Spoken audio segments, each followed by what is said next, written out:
expandió por el lado de Occidente. Ese texto es del siglo XIV. Las imágenes son recientes. Sin que valiera contra ella ninguna sesuda precaución, ni provisión ninguna de los hombres, a pesar que por consejo de los médicos nuestra ciudad fue limpiada y purgada con gran diligencia de cualquier suciedad o cosa dañosa a la salud, y a pesar de que se prohibiese la entrada no solo de quien quiera que estuviese contagiado de aquella enfermedad, sino que también de quien viniese de donde la epidemia reinaba, y se tomaran todas las otras medidas pertinentes posibles para la conservación de la sanidad, y asimismo, a pesar que se hicieran con gran devoción muchísimas y diversas procesiones para suplicar humilde y devotamente la misericordia de Dios. Texto del siglo XIV, imágenes recientes. Y esta pestilencia tuvo mayor fuerza porque los que estaban enfermos de ella se abalanzaban sobre los sanos, con quienes se comunicaban, como hace el fuego sobre las cosas secas y engrasadas cuando se le avecinan mucho. Y más allá llegó el mal, que no solamente el hablar y el tratar con los enfermos daba a los sanos enfermedad o motivo de muerte común, sino también el tocar los paños o cualquier otra cosa que hubiera sido tocada o usada por aquellos enfermos, que parecía llevar consigo aquella tal enfermedad hasta el que la tocaba. Texto del siglo XIV, imágenes recientes. De tales cosas y de bastantes más semejantes a estas y mayores, nacieron miedos diversos e imaginaciones en los que quedaban vivos, y casi todos se inclinaban a un remedio muy cruel, como era esquivar y huir de los enfermos y sus cosas, y haciéndolo cada uno creía que conseguía la salud para sí mismo. Había algunos que pensaban que vivir moderadamente y guardarse de todo lo superfluo debía ofrecer gran resistencia al dicho accidente, y reunida su compañía, vivían separados de todos los demás, recogiéndose y encerrándose en aquellas casas donde no hubiera ningún enfermo y pudiera vivirse mejor, huyendo de todo exceso sin dejarse hablar de ninguno, ni querer oír noticia de afuera, ni de muertos ni de enfermos. Con el taller de los instrumentos y con los placeres que podían, se entretenían. Texto del siglo XIV, imágenes recientes. Otros, inclinados a la opinión contraria, afirmaban que la mejor medicina para tanto mal era el beber mucho y el gozar, y andar cantando de paseo y divirtiéndose, y satisfacer el apetito con todo aquello que se pudiese, y reírse y burlarse de todo lo que sucediese.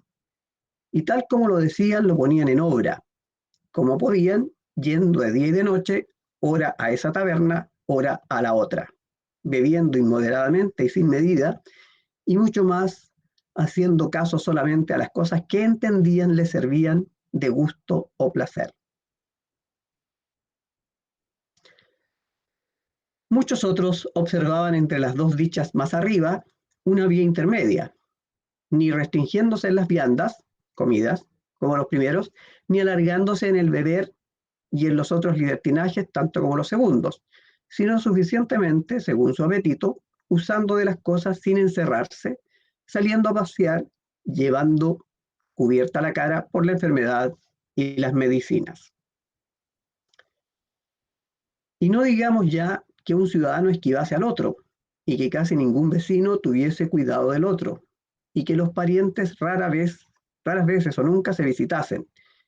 Y de lejos, con tanto espanto había entrado esta tribulación en el pecho de los hombres y de las mujeres, que un hermano abandonaba al otro, y el tío al sobrino, y la hermana al hermano, y muchas veces la mujer a su marido. Y lo que mayor cosa es, y casi increíble, los padres y las madres a los hijos, como si no fuesen suyos, evitaban visitar y atender. De la gente baja y tal vez de la mediana, el espectáculo estaba lleno de mucha mayor miseria, porque estos, o por la esperanza o la pobreza, retenidos la mayoría en sus casas, quedándose en sus barrios, enfermaban a millares por día, y no siendo ni servidos ni ayudados por nadie, sin redención alguna, morían. Y bastantes acababan en la vía pública, de día o de noche, y muchos, si morían en sus casas, antes con el hedor corrompido de sus cuerpos, que de otra manera hacían sentir a los vecinos que estaban muertos, y entre estos y los otros que por toda parte morían. Era sobre todo observada una costumbre por los vecinos. Por sí mismos, o con la ayuda de algunos acarreadores, cuando podían tenerla, sacaban de sus casas los cuerpos de los ya finados y los ponían delante de sus puertas, donde especialmente por las mañanas hubiera podido ver un sinnúmero de ellos quien se hubiese paseado por allí. Y hacían venir los ataúdes, y hubo tales que por falta de ellos pusieron a los muertos sobre alguna tabla. A la gran multitud de muertos, mostrada que a todas las iglesias, todos los días y casi todas las horas era conducida, no bastaba la tierra sagrada a las sepulturas. Se hacían fosas grandísimas en las que se ponían a centenares de los que llegaban. Y en aquellas estivas, como se ponen las mercancías en las naves en capas apretadas, con poca tierra se recubrían hasta que le llegaba a ras de suelo. Textos del siglo XIV, imágenes actuales de la prensa. Al finalizar, los párrafos citados corresponden a una selección, hecha por este profesor, del prólogo de la obra de Caberón, la célebre colección de 100 cuentos narrados durante 10 días, y por eso el título del libro, por 7 doncellas y 3 mozos reunidos en una finca próxima a Florencia durante la cuarentena establecida por la peste negra. Su autor, el italiano Giovanni Boccaccio, fue testigo de los momentos más terribles de la epidemia. El año 1348 debió sepultar a su madrastra y a su padre.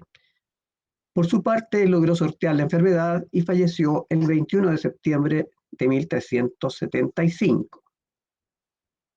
Las imágenes son del siglo XIV. Algunas conclusiones.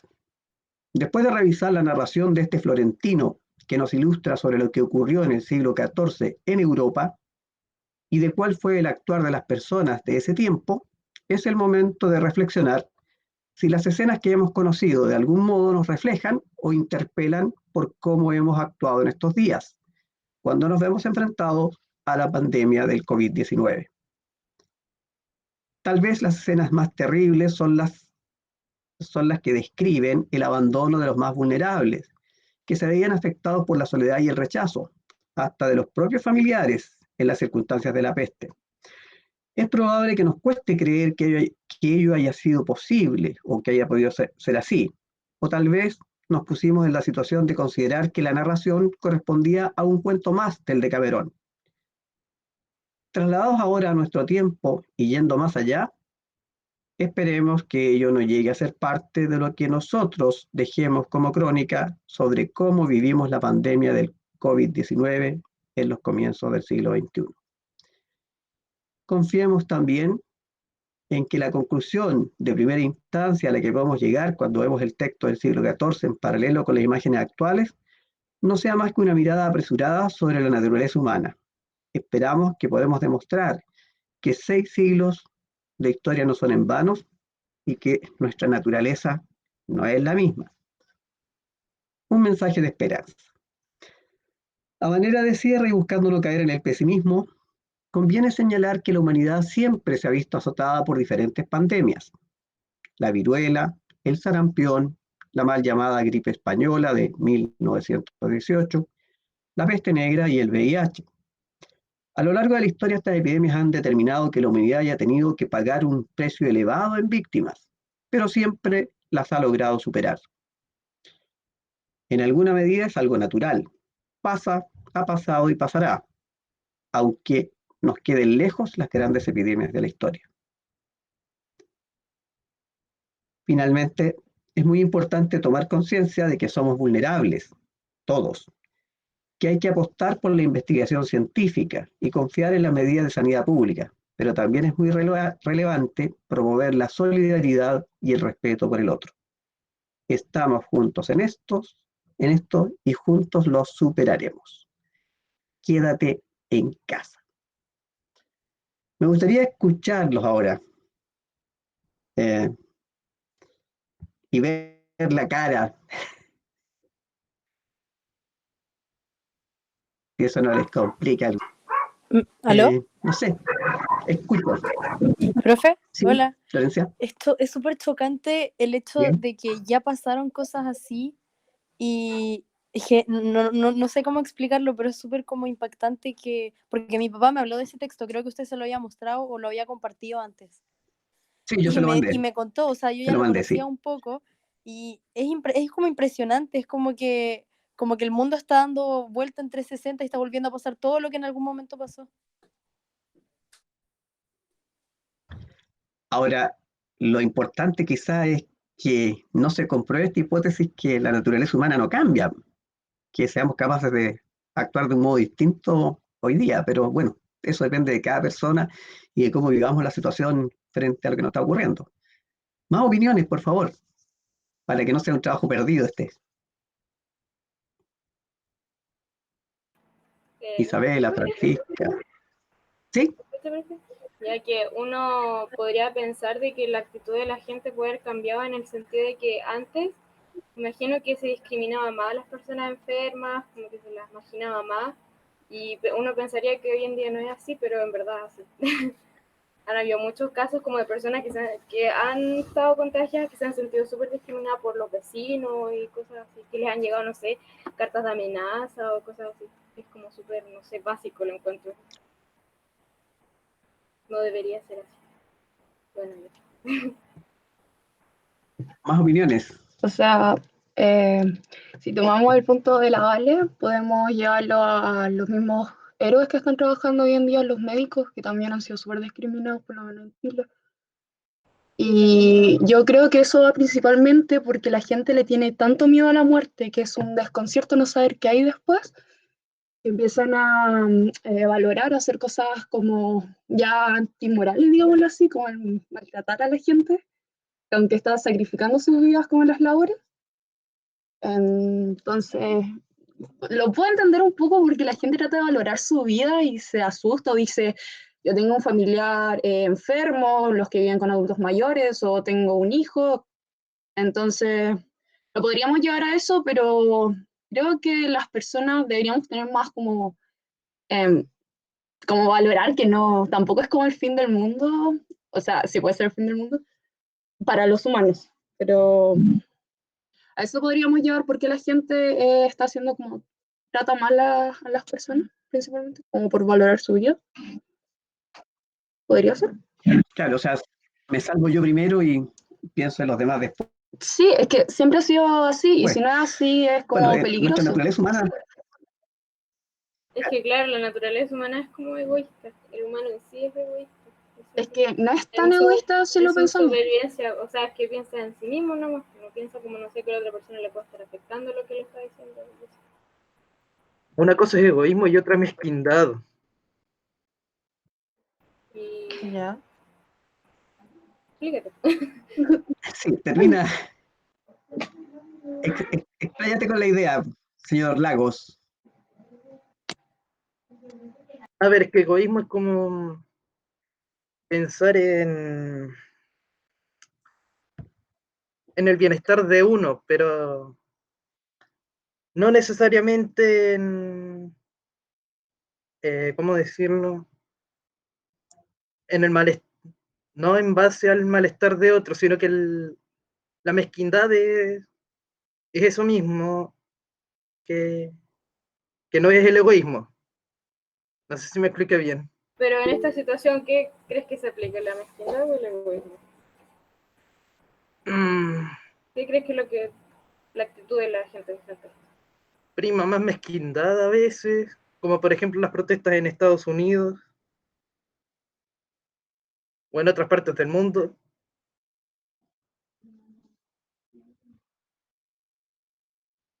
Eso. Más opiniones. O sea, en realidad Ya, yo quiero, yo yo no, quiero, yo quiero.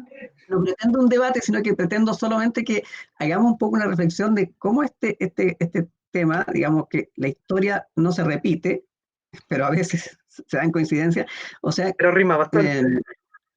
claro, y voy a buscar otras situaciones, como les mostré en el video antes. ¿Se acuerdan que les subí un video cortito sobre qué había ocurrido en Roma también?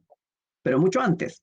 Ya, Sí. pero tomé este del siglo XIV porque tiene que ver con la materia que estamos viendo. Esa es la razón por la que tomé a Boccaccio, para que vieran cómo había una vigencia del pasado y una mirada hacia lo humano bastante crítica en su momento también. Eh, Isabela, Sí. Pucha. ¿sí? ¿Iba a tomar la palabra? Ah, no, ¿quién? Sofía, O sea, ya. que la Sofía estaba primero. No, ¿Ya? pero si voy a hablar tú, si lo mío no es tan importante. ¿Segura? O sea, sí, puedo hablar tú primero.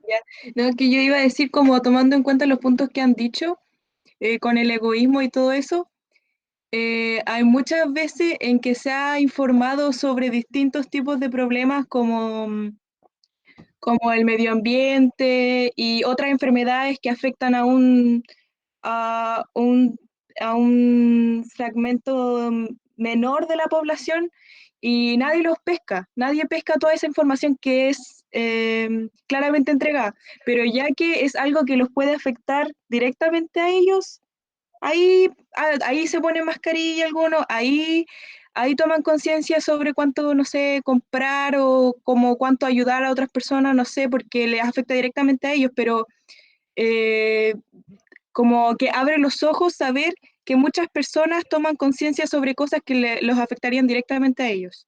Pero hay muchos problemas que son muy grandes en el mundo, que no afectarían a tal porcentaje de la población, no sería tan alarmante, digamos, pero afecta con tal gravedad a muchas personas.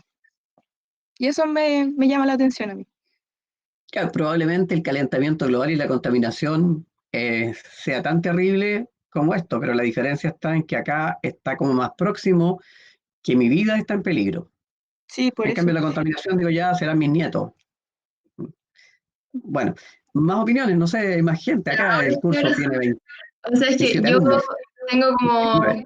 o sea, estoy de acuerdo como con todas las posiciones como que de las personas que han opinado hasta ahora, pero creo que igual hay un afán de las personas en el que ya igual le están dejando de tener miedo a la muerte. ¿Pero por qué? No porque quieran ser egoístas o quieran ser como mezquinos, como dijo Vicky. La cosa es que yo creo que están poniendo la necesidad sobre su seguridad propia. Porque, por ejemplo, hubieron muchos despidos, la gente que no tiene como un contrato fijo y que trabaja como vendiendo igual está sufriendo o están pasando hambre. Entonces creo que como que la necesidad de alguna manera de poder existir en general, para poder vivir, como que está superando al miedo al coronavirus. Para mí es así, porque siento que hay muchas personas que dejan de lado, como no sé, o sea, obviamente salen con mascarilla y todas las precauciones, pero saben que necesitan sobrevivir y que su familia también. Entonces, para mí es eso, siento que hay una parte de la población que sí, que está más valorando su vida y dice como, claro, en este minuto como que valoro como todo lo que tengo, pero hay gente que ya lo hace anteriormente, pero tiene que dejarlo de lado para el bienestar de su familia. Para mí es así, yo creo que... Ahí salió. No, Se fue. sí, fue, me abandonó. ¿Dónde Bla, soy? bla. Buenísima PTR. Sí. Que le Mucho descolocó tu opinión, Sofi. Le descolocó tu opinión. Sofi, yo quiero reafirmar tu opinión después. Le descolocó tu opinión, Y sí, sí, Sofi. vale, No vale, pudo vale. resistir. Valió harto, valió Moraleja, no hablar nunca más. no, valió harto, Sofi, valió harto. Sí, Sofi, no hables quedó más. harto. quedó para acá. Hola, profe. El micrófono, no, le va a pasar lo mismo que la otra vez. Le va a pasar lo mismo que la otra vez. Que no, Alguien prenda la cámara, por favor. Profesor, el micrófono, active el micrófono. La cuestión Al rojita. 4. le va a pasar lo mismo que la otra vez. Ahí cachó. Ay, Me sí. había ido, me había ido. Ay, sí, qué bueno.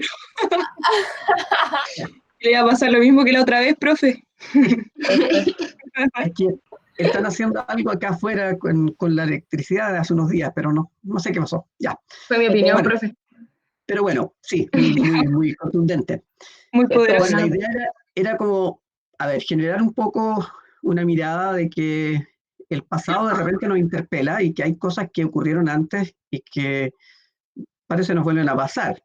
Y claro, de repente uno llega a conclusiones que ojalá sean apresuradas de que nuestra naturaleza no cambia, que cambia la ciencia, cambia la tecnología, cambian los aparatos, pero los seres humanos eh, como que seguimos teniendo los mismos miedos y las mismas características. Bueno, una opinión más para cerrar antes de que entremos a revisar nuestra guía de trabajo. ¿Alguien más quiere opinar? Yo quiero. ¿Sí? Ya, es que tomando en verdad lo que dijeron muchas personas, encuentro que tienen mucha razón algunas. Eso sí me molesta el hecho de que cuando la gente se enferma, como adultos mayores o no sé, pues personas que realmente no salen con frecuencia, que generalmente van por ellos, igual me molesta un poco el hecho de que la misma gente que contagió se enoje con los médicos por no poder como ayudar, aportar más, porque al final está en su responsabilidad. Si ellos hubiesen sido responsables, conscientes del hecho de que ellos son los que pueden traer el virus y decidieron aún así no hacerlo, entonces recae en ello y el personal médico está colapsado, los sistemas están colapsados y eso la gente no lo entiende. Al final es nuestra responsabilidad. Esto es nuestra responsabilidad, es un trabajo en equipo. Y como que lo único que esperan es que los médicos lo den todo y nosotros sigamos saliendo, haciendo nuestra vida y prácticamente chip libre. No encuentro que está bien. Y respecto a lo que dijo la Sofi, me enoja igual el hecho de que hay gente que tiene necesidad, gente que vive con lo que vende el día a día. Y encuentro que el Estado nos hace responsable de eso. Y también debería hacer eso, porque si no dan soluciones, la gente va a seguir saliendo, porque tienen que vivir, tienen que comer. No alcanza Sí. con una cajita de donaciones, porque son muchas personas. Y cada vez pareciera que van a hacer más. Sí, pues. Lamentablemente esto no sabemos cuándo termina ni en qué etapa estamos. O sea, es difícil poder pensar en hacia dónde vamos. Por eso hablar de normalidad o de retorno es bien complejo. Y Pero bueno, profe, yo quería... ¿Sí? que Isabela. me da risa eso que está diciendo, que ya que no sabemos en dónde estamos, no tenemos ninguna referencia, si tratamos de tomar como referencia todo lo que ha pasado antes, ahí nos quedan hartos años, todavía.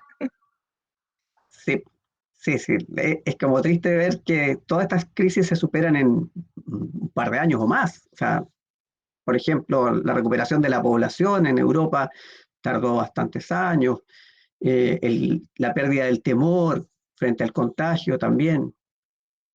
Pero lo que de repente cuesta entender es que haya gente que todavía no entiende que puede contagiar o puede difundir esta enfermedad cuando no hace caso de las medidas que se están indicando y que no son solo locales, sino que son mundiales. Bueno, pero eso era un paréntesis como para ver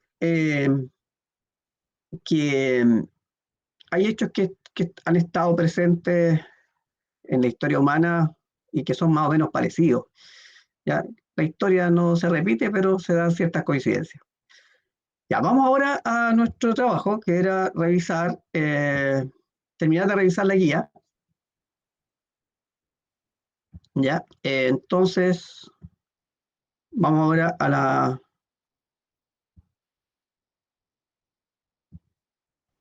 la guía. Están ahí, ¿cierto? ¿Recuerdan Ahí esa donde... imagen? Viendo la pantalla. Ah, sí. ¿Recuerdan esa imagen, cierto? Esto era a propósito de que estábamos revisando la sección casi última de la guía. Y en particular aquí la idea era resaltar en este escrito un ideal, el ideal que se tuvo en el Renacimiento del concepto de hombre universal. ¿Qué documento era este? ¿Qué tipo de documento? ¿Qué pretende? Es un contrato, es una declaración, es una carta romántica, es un cuento. ¿Qué tipo de documento era este? ¿Recuerdan? Pasó mucho tiempo.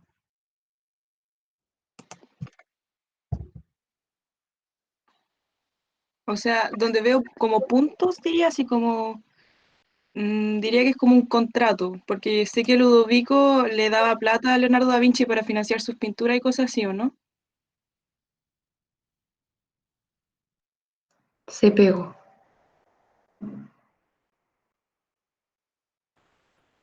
Bueno, Profe se pegó, profe no está. profe no lo vemos. Saquen una foto antes de que salga.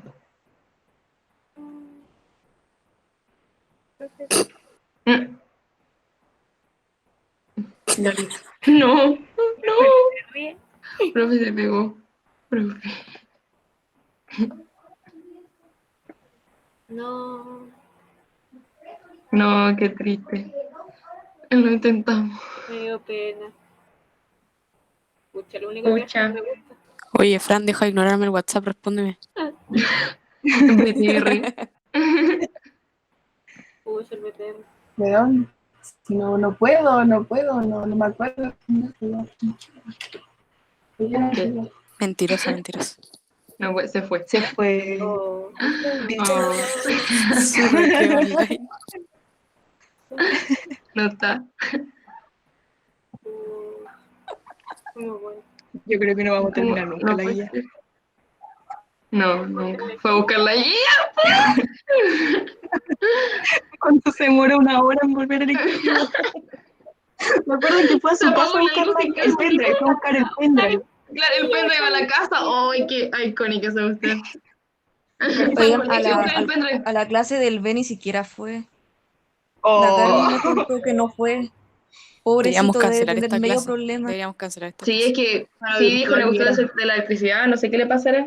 No, tenemos que llevar el internet. Yo creo que el colegio le tiene que pagar el internet al profe Sí, la porque igual se embarró. pierde la pantalla. No, no hagamos historia. Ay, Connie. Se van a ahorrar toda la Connie. plata en ¿Qué? gastos comunes estos tiempos, así que Creemos un tienen que país pagarle el como con wifi. nuestros nombres. Con nuestros nombres creemos pero así como... Dímelo por WhatsApp, no por aquí, puro perquín. están hablando. Ya fue, no me historia lectiva. Esta historia. Ya. Uy, se metió. Ay, La gente se está yendo. Se metió el profe, ¿no? no, era broma. No, ya no está. No, Mucha. pucha. Ya, Cabrones, le íbamos a entrar en cuarentena, ya somos 103 activos con Oye, virus. Sofi, ¿cuál es tu El animal micrófono, el favorito? micrófono. Profe, volvió el Mi profe. animal favorito, Sí. Se cayó de nuevo. no sé, como un perro. Ahí está Ay, el ahí profe. volvió, ahí volvió. Ya, sí, sí. Háblalo por WhatsApp. Se Una cae la broma. conexión. Se cae la conexión, no sé qué pasa. Ya, pero Tiene Pero, BTR. profe, yo creo que tiene que pedirle al colegio que le ayude con eso de la conexión. No puede ser Sí. que le pase no, eso. Así es. no puede Así ser es. demasiado frecuente ya. No, hay que pedir a BTR que venga a revisar. Ah, por eso. Tiene Sí. BTR. Ya, entonces, el documento que le estaba presentando es en realidad un currículum y corresponde al currículum de Da Vinci. ¿Me están escuchando, cierto? Sí, sí, Ya. profe. Bueno, el texto lo que dice es esto. ¿No lo habíamos visto este texto? Me parecía que sí. Cuando No, revisamos al la menos yo no me pregunta. acuerdo. Bueno, ya. El señor está ofreciendo su servicio. Es como un currículum vitae o currículum vitae. Y él ofrece su servicio y dice: dispongo de unos puentes extremadamente ligeros y fuertes, adaptados para ser fácilmente transportados para salir a la persecución o cuando sea necesario escapar de cualquier enemigo, etcétera, etcétera. Bueno, aquí él está dando características de lo que es capaz de hacer. Como vemos, por ejemplo, en el punto 1 dice sacar el agua de las trincheras, entre otras cosas. En el punto 2, destruir cada roca, o sea, romper una fortaleza. Morteros que son fáciles de transportar y pueden generar gran confusión en una situación de guerra. Navíos, cavar un foso, etcétera. O sea, ofrece muchas cosas. Construir cañones, elaborar catapultas y manganas. Las manganas son como para lanzar objetos, como una catapulta. Y además de todo eso que hace para la guerra, también puedo realizar esculturas en mármol, en bronce o en arcilla. En resumen, aquí en esta carta que Leonardo, cuando tenía 33 años, le escribe a Ludovico Sforza, le está ofreciendo sus servicios. Y esta carta refleja el tipo de persona que construyó el Renacimiento, o sea, un nuevo tipo de hombre que busca completar su, digamos, lograr ser lo máximo, sacar a la luz todos sus talentos, porque hay un concepto de hombre distinto a la Edad Media. En la Edad Media el hombre era conformista, en cambio el hombre del Renacimiento quiere ser protagonista y confía en sus capacidades. Bueno, en resumen,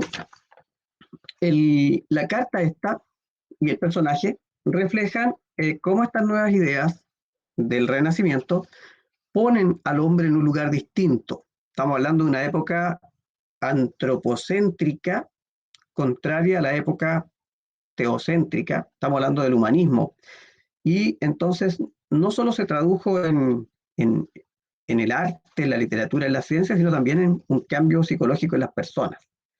Así que este tipo de gente es la del Renacimiento.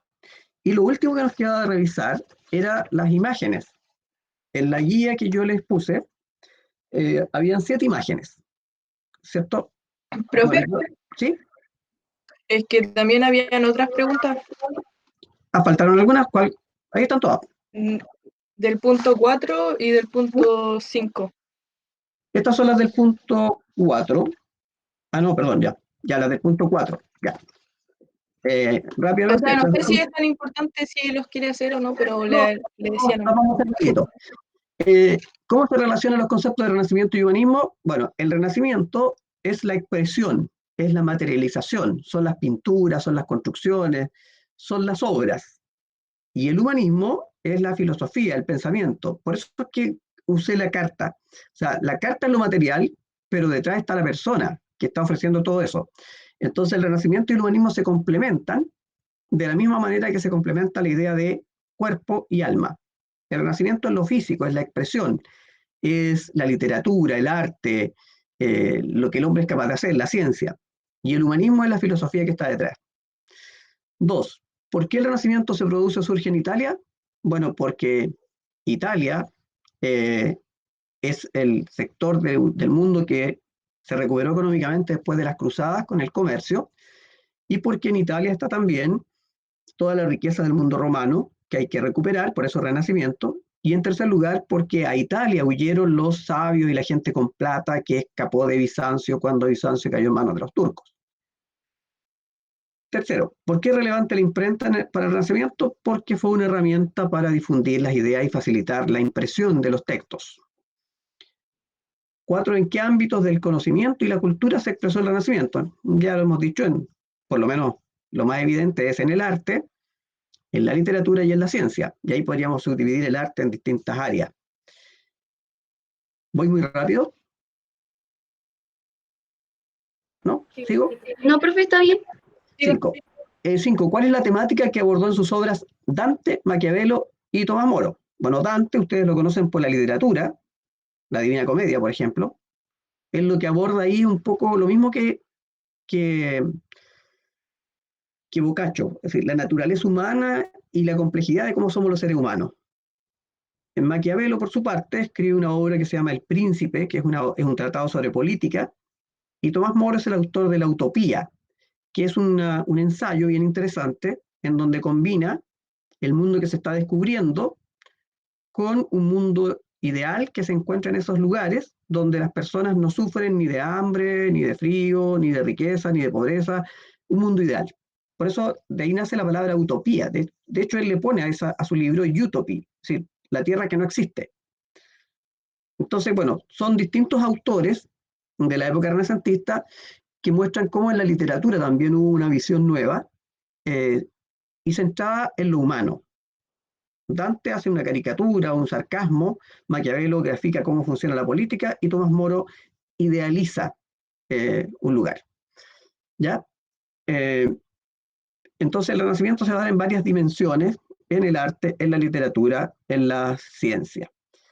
Bueno, cuando hablamos del Renacimiento en el arte, estas figuras son clásicas, ¿cierto? Ahí tenemos la Gioconda o Mona Lisa, después tenemos un palacio de tipo renacentista, específicamente ese es el Palacio de San Lorenzo del Escorial, que fue habitado por Felipe II de España. En la parte superior tenemos a esta niña con poca ropa, que es el nacimiento de Venus, ¿cierto? Una pintura de Botticelli que abre un poco esta idea del Renacimiento basado en la mitología griega. Después más abajo vemos a la Piedad, una escultura de Miguel Ángel Buonarroti, donde aparece entonces una escena religiosa, es la Virgen con su hijo que ha sido descolgado de la cruz. Después tenemos un retrato, la Dama del Cordero, de Da Vinci, y bueno, y la obra clásica, ¿cierto? La creación de Adán. Bueno, cuando hablamos de arte, estamos hablando de arquitectura, escultura, pintura. Y la temática del arte va a ser la mitología, la religión y los aspectos humanos, destacando el desnudo, por ejemplo, y el retrato. Ya. Entonces, en base a eso, las preguntas aquí se contestan solas. ¿Cuáles son las temáticas más frecuentes? Lo que acabamos de ver. La mitología, la religión, ¿qué nos falta? El desnudo, el retrato. ¿Por qué cobra importancia el retrato? Porque surge el concepto del individuo. O sea, la persona quiere reconocerse a sí misma, ya no es un ser anónimo. De hecho, la particularidad de los retratos del Renacimiento son que se centran en una persona y sus características, y además el pintor firma su obra. O sea, hay dos personas en el retrato. Está la persona que está dibujada ahí, plasmada, y está el autor. Y eso es una clara muestra de cómo el individualismo cobra importancia, aparece como un concepto nuevo que en la Edad Media no existía. En la Edad Media todas las pinturas eran escenas religiosas y los pintores eran anónimos, no había firma. 3. ¿A qué se hace referencia con la expresión homo universal o hombre universal? Bueno, a alguien completo que desarrolla todo su potencial. El ejemplo es Da Vinci, con el que partimos. Y se aplica a todos los autores. Si hiciéramos un ranking, obviamente el que la lleva es Da Vinci. Después a lo mejor será Miguel Ángel y así otros. O sea, porque todos estos artistas no eran solo artistas, eran también científicos, filósofos. O sea, si pudiéramos ampliar la conceptualización a los tiempos de hoy. Y la 4, fíjense que la 4 tiene una diferencia con la 1. En la 1 es cuáles son las temáticas, y en la 4 cuáles son las fuentes de inspiración. ¿Quién responde a la 4, por favor? ¿Cuáles son las fuentes de inspiración? El mismo hombre, ¿o no? ¿En qué se inspiran todas estas obras que vimos al principio, todas esas que están ahí? En el pensamiento humano. Yo puse En la la- belleza humana El y cuerpo En humano. el hombre la- total. En los griegos y romanos. Exacto, en la antigüedad clásica, en la cultura greco-romana, porque el Renacimiento lo que quiere hacer es recuperar, hacer renacer, entendiendo que la Edad Media fue como un paréntesis oscuro, aunque ya hemos visto que no es tan oscuro porque apareció la universidad, hubo un renacimiento carolingio, pero claro, fue una época en que la medicina y el arte y todo tuvo un paréntesis. En el arte lo que se desarrolló fue la arquitectura, asociada con la iglesia, y la pintura, asociada con las escenas bíblicas. Entonces, la fuente de inspiración es la cultura greco-romana o la antigüedad clásica. Y bueno, aquí compartíamos con esto para ejemplificar esta idea del hombre universal. O sea, este hombre completo que es capaz de hacer todo lo que promete aquí, ¿cierto? Está dispuesto a resolver toda esta problemática que se le puedan presentar porque él ha desarrollado todo su genio. Leonardo da Vinci es el genio del Renacimiento, es el homo universalis, ¿ya? Y el texto ya lo hemos visto, ¿ya? La última parte eran las imágenes. Yo les puse 7 imágenes que ustedes las tienen en su texto. La primera era la imprenta de Gutenberg, y aquí resaltamos esta idea de que, porque la idea que había que no solo reconocer, sino que era describir y relacionar. ¿Ya? En el primer caso, el dibujo representa esta máquina, este invento, este artefacto, este artilugio, que es la imprenta, y este invento permitió la difusión de las obras escritas, siendo la primera la Biblia. La Biblia de Gutenberg es la primera obra impresa con esta máquina. Hasta 1459, más o menos, monjes y frailes se encargaban de realizar copias manuscritas de los libros. Al inventarse la imprenta, obviamente eso se alivianó y los libros cobraron mayor importancia, se abarataron, aunque igual eran caros solo para algunos grupos sociales, y esta invención marca un hito, así como el descubrimiento de América, la imprenta también, o la caída de Bizancio, son los tres hitos que marcan este momento que tiene que ver con el comienzo de la Edad Moderna. La segunda imagen era la típica imagen de este cuerpo que hace Da Vinci, un estudio del cuerpo humano que se llama El hombre de Vitruvio, y es un estudio de las proporciones ideales del cuerpo humano, es decir, es la aplicación de la matemática al cuerpo humano. Y de allí surge todo este concepto que viene del pasado, viene de los griegos, ¿cierto? De que la cabeza de un ser humano proporcionalmente corresponde a 7 veces el cuerpo completo, o dicho de otra manera, el cuerpo está representado por 7 veces la cabeza. Bueno, y se utiliza para ilustrar estas dos ideas, el antropocentrismo y el humanismo. ¿Cuál es la diferencia entre los dos? Antropocentrismo es la contraposición al teocentrismo, y el humanismo es la valoración de las capacidades humanas. No se niega a Dios. Dios hizo al hombre, pero lo hizo libre, inteligente y dotado de voluntad. Por lo tanto, el hombre es capaz de ser un genio como Da Vinci o ser un bruto y permanecer en el estado más básico. O sea, en el fondo la idea es que el hombre tiene la capacidad de su autodeterminación. Esa es la creencia del humanismo. Y hasta el día de hoy. 3. El tercera imagen eran las 3 carabelas, ¿cierto? Las 3 naves, que en realidad no son 3 carabelas, son una carabela y 2 naves, pero en realidad no importa. Las 3 naves de Colón. Bueno, las famosas naves, la Santa María, la Pinta y la Niña. La Santa María era más grande, la Pinta y la Niña eran más chicas, por eso la Santa María encalló y no pudo volver de vuelta a España. Pero es un detalle.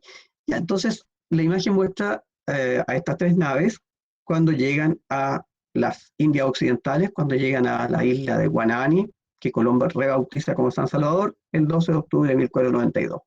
Y también este es un hito que marca el inicio de la época moderna, junto con la imprenta y la caída de Bizancio. La cuarta imagen lo que mostraba era un señor que estaba indicando con el dedo un papel pegado en una puerta. Bueno, corresponde ese papel a las tesis que elaboró Lutero, Martín Lutero, un sacerdote católico que se desvincula de la Iglesia Católica cuando pone en cuestionamiento el que las indulgencias sirvan para algo. Bueno, las indulgencias eran cartas entregadas por la Iglesia a quienes contribuían para financiar la construcción de la Basílica de San Pedro. Y esta indulgencia que daba el Papa permitía entonces que las personas que contribuían a la Iglesia, si bien seguían siendo pecadores, no iban a cumplir con las penas del purgatorio. Y bueno, Martín Lutero cuestiona esto y argumenta que las obras no salvan, sino que la conducta es la que salva, y ponen en cuestionamiento a la Iglesia y finalmente lo echan de la Iglesia y él crea una iglesia nueva que es la Iglesia protestante o luterana o la Iglesia evangélica hoy día. Ya las 95 tesis de Lutero que son muy interesantes de analizar también. 5. La imagen 5 era un varón y varias señoras alrededor. Era Enrique VIII y sus esposas. Estaba Catalina Aragón, Ana Bolena, Jane Seymour, Ana de Cleves, Catalina Howard y Catalina Parr.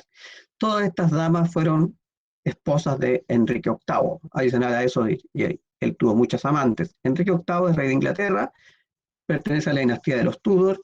Se casó inicialmente con la esposa de su hermano que había fallecido, Catalina Aragón, que es pariente de Carlos V, y después se enamoró de otra dama, Ana Bolena, porque Catalina no le dio un hijo varón, le dio una hija, y para la sucesión era necesario un varón. Entonces se enamora de Ana Bolena, y Ana Bolena presiona para que se separe, y Enrique VIII termina pidiéndole a la Iglesia el divorcio, la iglesia no les da el divorcio, y Enrique entonces se separa de la iglesia y crea una iglesia nueva. O sea, Enrique VIII también es un reformador. Si Martín Lutero crea la iglesia luterana, o la iglesia protestante, Enrique VIII va a crear la iglesia anglicana. Y con el poder en sus manos, tanto político como religioso, se autoriza el divorciarse todas las veces que él quiera y termina entonces casándose con varias de estas damas y se casaba buscando un varón. La verdad es que con Catalina Aragón tuvo una mujer, María, y con Ana Bolena tuvo una mujer también, Isabel Tudor. Después con una de las otras, no recuerdo si con Catalina Howard tuvo un varón, pero murió a los 9 años, y entonces cuando Enrique VIII fallece, hay 2 mujeres para la sucesión, María y Ana Bolena. María es hija de una española y por lo tanto es católica, y Ana Bolena es inglesa, ¿cierto? Ella es la mamá de Isabel, y entre María y Isabel va a haber una guerra de sucesión y va a ganar Isabel, y por lo tanto la iglesia anglicana va a seguir en Inglaterra hasta el día de hoy. La imagen número 6 es la imagen clásica de la creación de Adán, donde aparece el dedo de Dios y el dedo de Adán, y es un fresco de la Capilla Sixtina que pintó Miguel Ángel. Hacia la conexión. A ver, lo voy a intentar al final, ¿ya?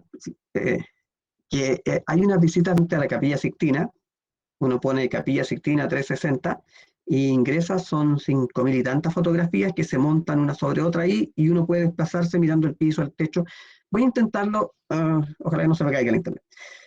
Ya, y la séptima imagen se llama el recaudador de impuestos y su garante, en el fondo su contador, y lo que representa es el trabajo de los banqueros, ya particularmente de la burguesía, que es el gran beneficiario de este cambio de mentalidad, de esta novedad que es el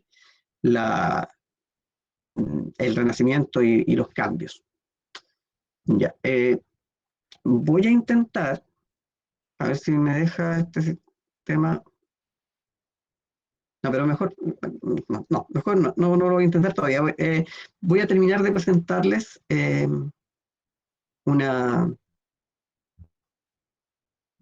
un PPT que les voy a subir enseguida con en la Edad Moderna, donde tratamos de responder mejor a lo que hemos explicado. ¿Alguna pregunta antes? Disculpen mi apuro. ¿Alguna pregunta antes sobre las 7 imágenes que se mostraron?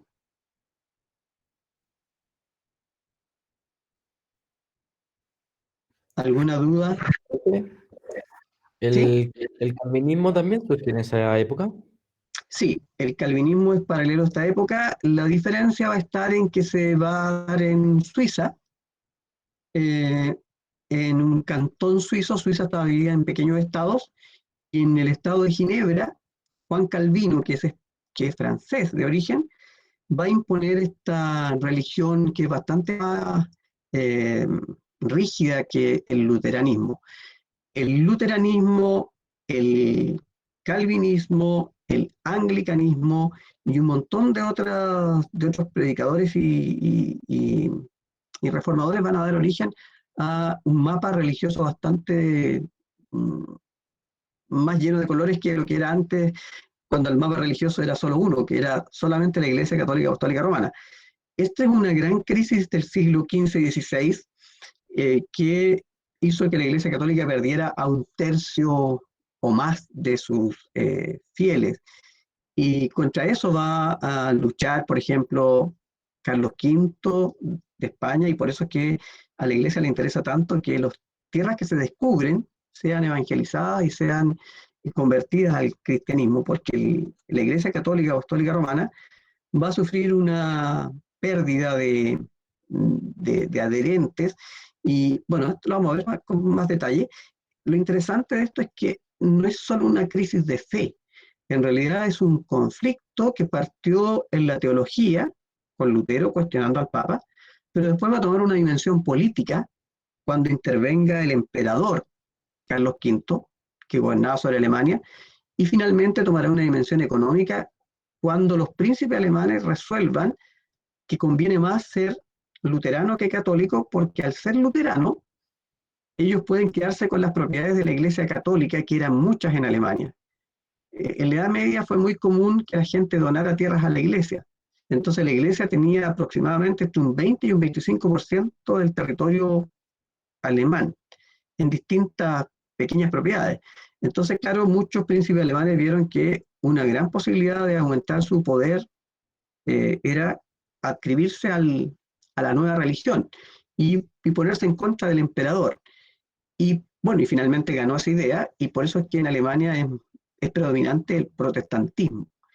Y como ganó el protestantismo, los príncipes que resolvieron quedarse católicos tuvieron que cambiar incluso, una cosa curiosa, que si uno va a Alemania hoy día, ¿cierto? Y visita estas iglesias de esta época moderna, hay iglesias que tienen en la parte alta de las torres una cruz y otras iglesias que tienen un gallo. Uno pudiera pensar que las iglesias católicas son las que tienen la cruz. No, como ganó el protestantismo, se quedó con la simbología. Y los estados que mantuvieron la condición de católica usaron el gallo. Y las iglesias que tienen un gallo entonces son católicas. Y las iglesias que tienen cruz son protestantes. Pero eso es una curiosidad nomás. ¿Alguna otra pregunta? ¿Alguna otra pregunta? A ver, este Power que vamos a compartir así de manera rápida, lo vamos a profundizar la próxima clase, pero no con el Power, sino pues esto se los voy a dejar para que ustedes lo vean. El ejercicio que vamos a hacer en la próxima clase es que yo les voy a poner textos, así como les puse hoy día estos textos del Decamerón de Boccaccio comparado con la imagen actual, pero lo que les voy a poner son textos de distintos autores, cartas, documentos, y la idea es que seamos capaces de reconocerlos para ver si entendimos cuál era la dinámica de la Edad Moderna, cuáles fueron los cambios, cuál es la filosofía o la psicología de la gente de la época y cómo veía la realidad de su momento. Entonces les voy a presentar esta presentación y luego se las voy a dejar en la página para que nos sirva de referencia para el trabajo que vamos a hacer en la próxima clase. Y después de eso, haríamos un test ya con décimas, así como hicimos el desafío de Edad Media, haríamos un desafío con 20.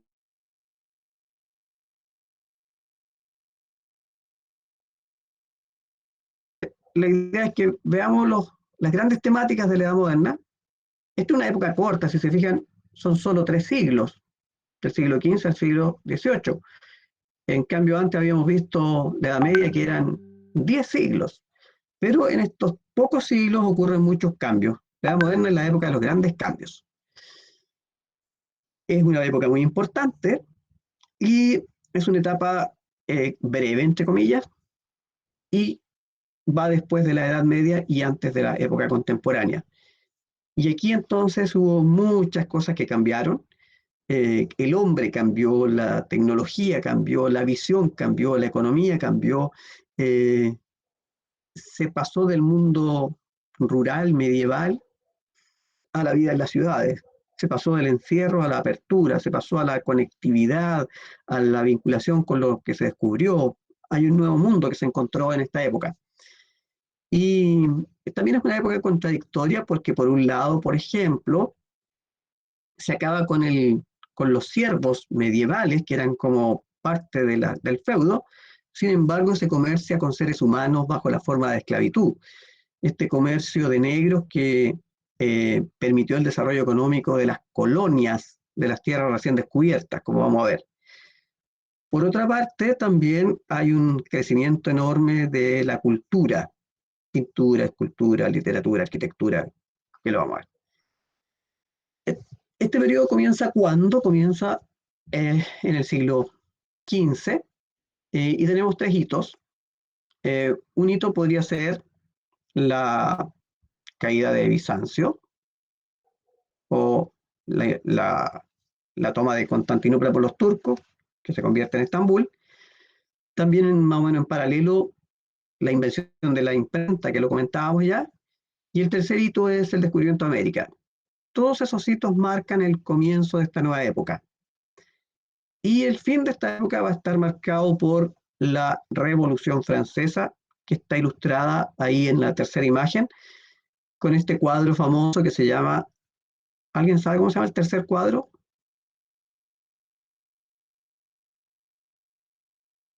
Si el primero era la caída de Bizancio o la toma de Constantinopla, el segundo es la llegada de Colón a América. ¿El tercer cuadro qué representa? La toma de la Bastilla. La toma de la Bastilla. Y la Bastilla era una fortaleza, un palacio antiguo que estaba destinado a ser cárcel como prisión política para los enemigos de los reyes franceses, del absolutismo. Ya. ¿Qué características tiene esta edad moderna? Bueno, alguien me avisa cuando queden 5 minutos, por favor, para que no nos pasemos, respete la hora del almuerzo. O sea, profe, Porque la clase termina a las 1:30, para que esté tranquilo. ya, estaba complicado yo, ya. No, o Ya. sea, a las 1:30.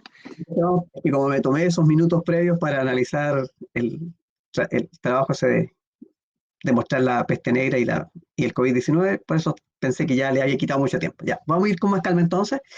Bueno, esta edad moderna va a estar marcada por muchos cambios, como les decía, y en diversos aspectos. No solo va a cambiar el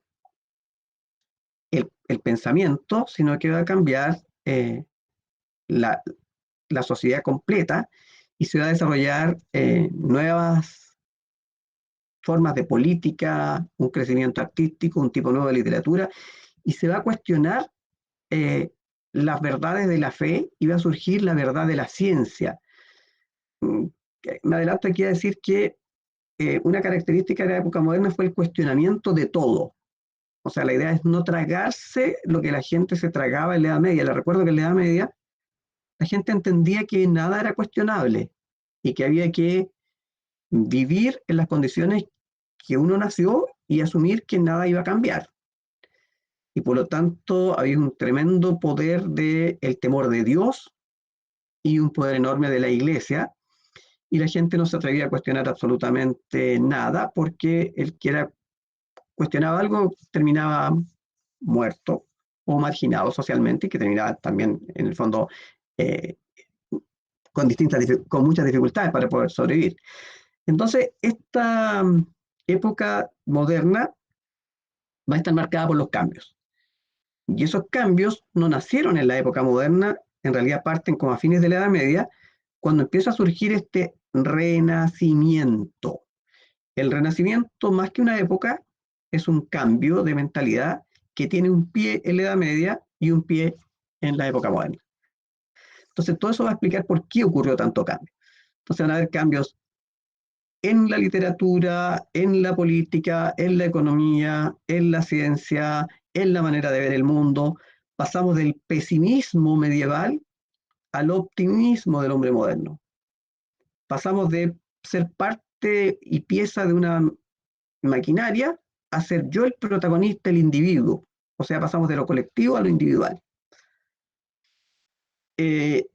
También va a ocurrir algo con la iglesia, que ya lo adelantamos, que la Iglesia Católica Apostólica Romana, que fue impuesta, ¿cierto?, por los romanos antes de que cayera el imperio, y sostenida por Carlomagno en la Edad Media, y instalada con mucha fuerza después con esta idea de que Dios nos ha castigado y hay que ganarse el cielo de nuevo, en la época feudal, la Iglesia, que era muy protagonista y poderosa, que incluso podía suspender las guerras en la Edad Media, en los días que eran dedicados a lo sagrado no había guerras, podía sacar gobernantes o coronar gobernantes, tenía un gran poder también material.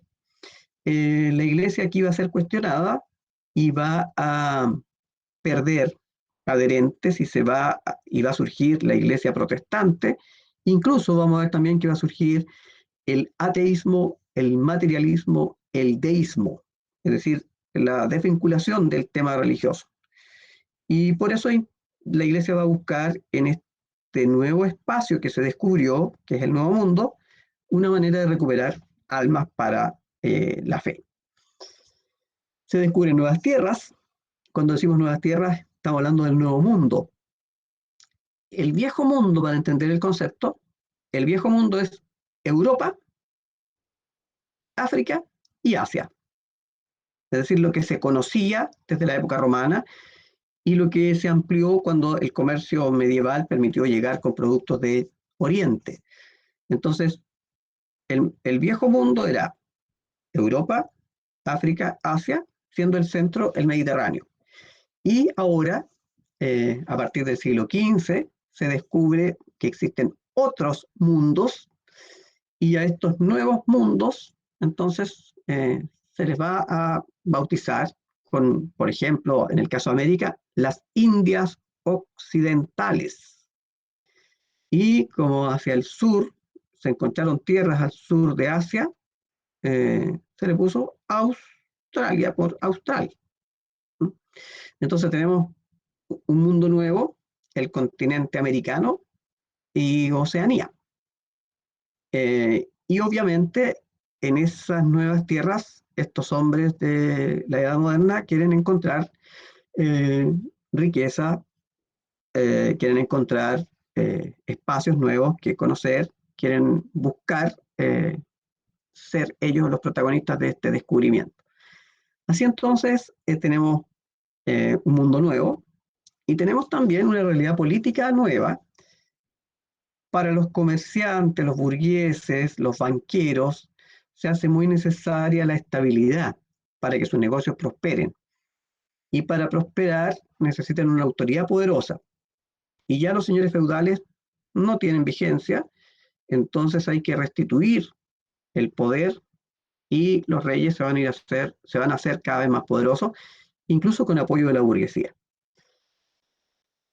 El punto inicial o punto de partida de este cambio tiene que ver con esta valoración de la antigüedad clásica que despertó a fines de la Edad Media en las ciudades italianas que prosperaron con el comercio con Oriente. Y aquí necesariamente hay que ir un poco para atrás y entender que en el siglo XII se produjeron las cruzadas. En los siglos XIII, XIV, como efecto de las cruzadas, las ciudades de Italia se empezaron a desarrollar, el comercio internacional se activó y hubo tiempo y dinero para el arte y para el ocio, y eso entonces provocó que en el siglo XV nos encontremos entonces con cambios radicales y con un mundo nuevo, este mundo del Renacimiento, pero que tiene raíces medievales. ¿Qué es lo que se quiere hacer renacer? Bueno, como lo decía Miguel Ángel hace un rato atrás, era la antigüedad clásica, lo greco-romano. Entonces, en el fondo, los artistas, los pensadores, van a buscar en el pasado clásico inspiración, temática, conocimiento. De hecho, vamos a ver cómo se aprenderá de nuevo el latín y el griego, lenguas que se habían desaparecido en la Edad Media, porque en la Edad Media el latín desaparece y surgen las lenguas romances. Ahora va a ser interesante saber latín, saber griego para ir a las fuentes del conocimiento. Entonces, una revaloración de la antigüedad clásica. Eso es el Renacimiento. Y, inspirados por esa renovación, van a surgir entonces filósofos, políticos, artistas, intelectuales. Donde más se ve, obviamente, es en el arte, porque es más visual, y ahí encontramos las grandes obras de Leonardo, Rafael, Botticelli, Tiziano, Miguel Ángel, Maquiavelo, bueno, hasta ahí pintores, y en materia de literatura, Maquiavelo con un tratado sobre política,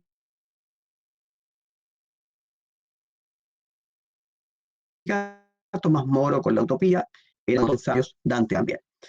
Y así también vamos a ver después todo un desarrollo científico. Bueno, entonces, detrás del Renacimiento y de la valoración de la antigüedad clásica, está una nueva confianza en el hombre.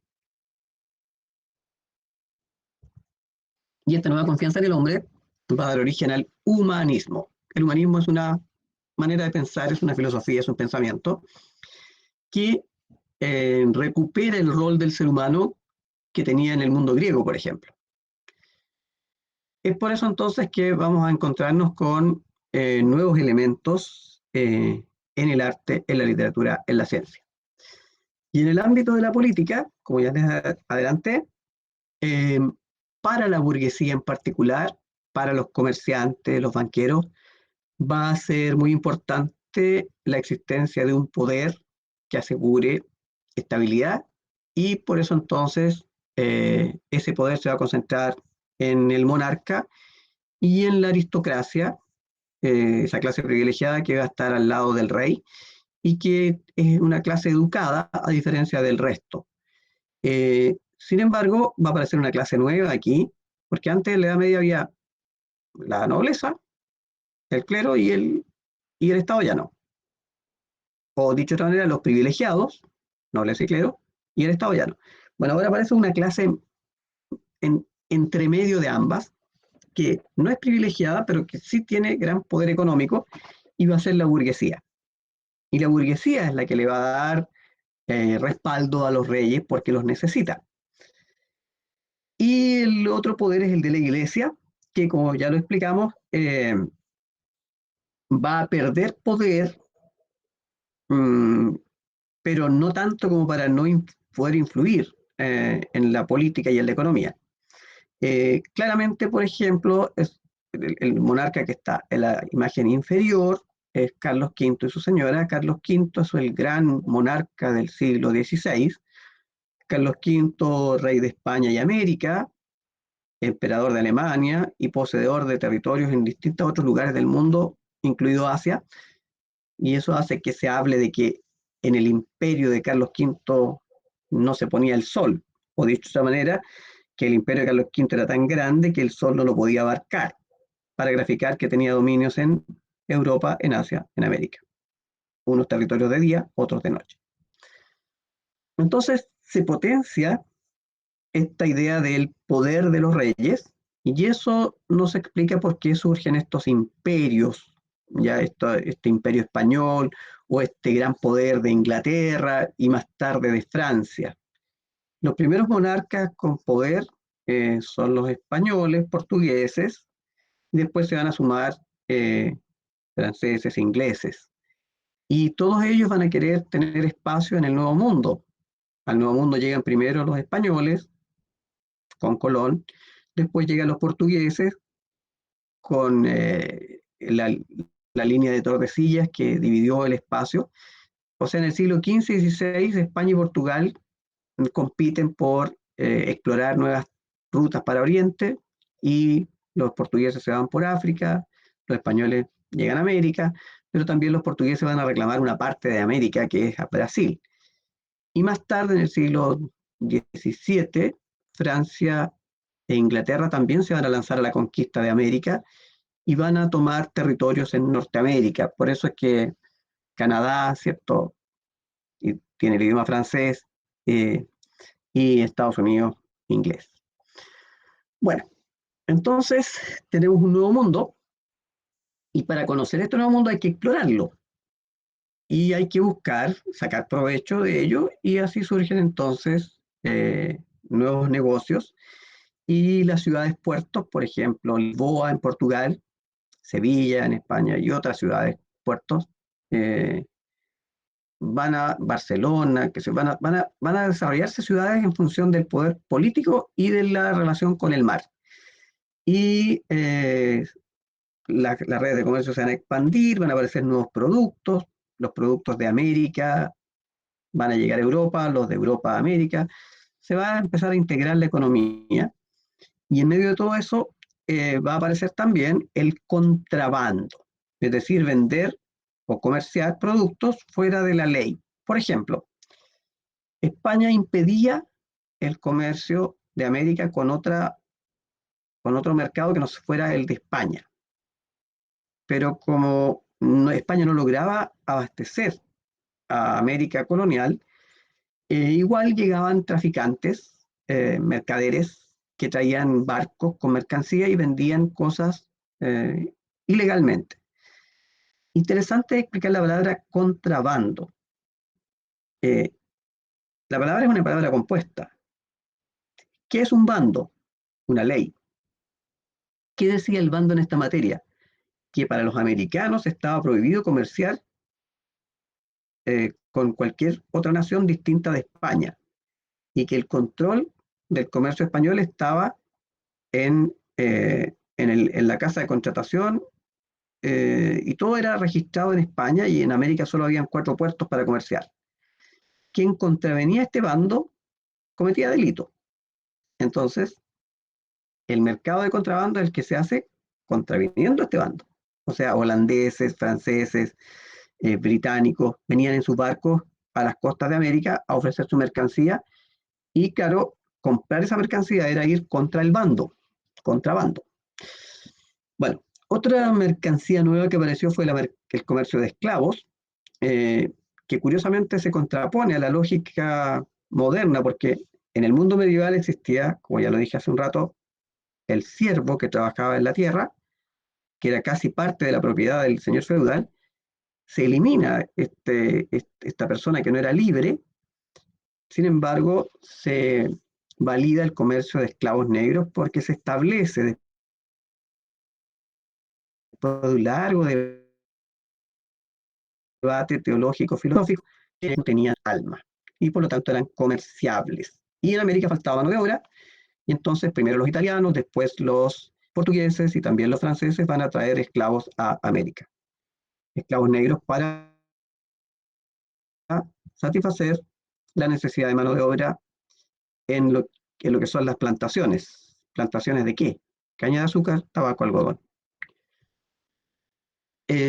Preguntas hasta ahí para no acelerar tanto, máquina. Va quedando claro, estamos solamente agarrando lo mismo que habíamos hablado antes, solo que aquí está un poco más ordenado. ¿Alguna pregunta, jóvenes, señoritas?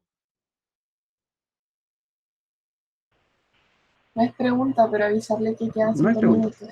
minutos. Ya, avancemos con un tema más. Bueno, esto ya lo avanzamos de alguna manera.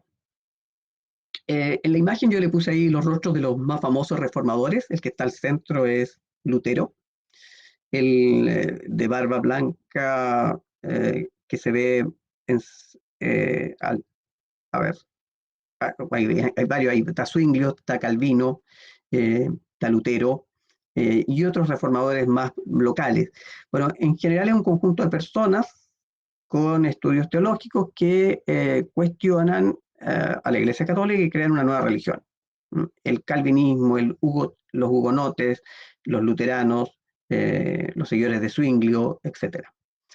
Y entre esos reformadores, pero un poco posteriormente, va a surgir un señor francés que se llama eh, Juan Canut de Bon, y ese señor vino a Chile,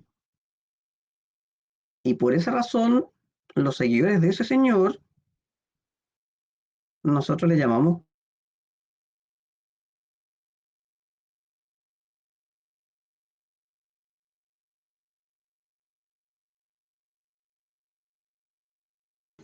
Profe, se pegó.